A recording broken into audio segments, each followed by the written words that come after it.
Dia nak pengaruh lingkungan cik. Maka anaknya ayah tabah bak lingkungan. Lingkungan yang gak, maka anak akan gak cik.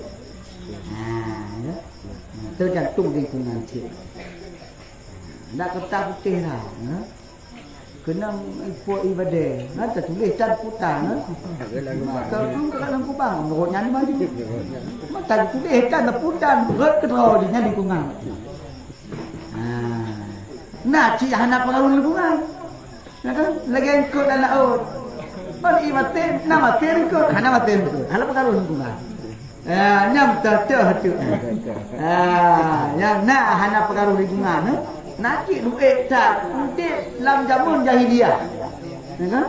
Lingkungan mandu mabuk-mabuk macam tapi tak nyanjut sebagai pemimpin. Yang nak cik pun yang hana pengaruh lingkungan. Nah.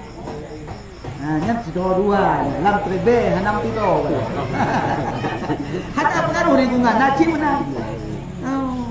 Lahir buat tengah awak mabuk, awak jahiliah.